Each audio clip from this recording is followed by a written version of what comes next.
লিচু রানী দেখছি দেখো কত সুন্দর হাওয়া দিচ্ছে, ঠান্ডা ঠান্ডা হাওয়া দিচ্ছে, কি মজা লাগছে।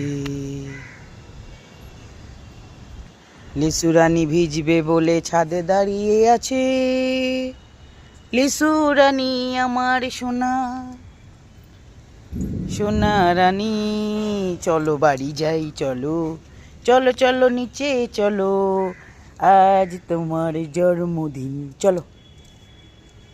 দেখো আকাশটা কি দারুণ, সত্যি খুব সুন্দর আকাশটা, গাছপালাগুলি কি ভালো লাগছে, চারিদিক দেখো কি মজার লাগছে, কি মজা লাগছে।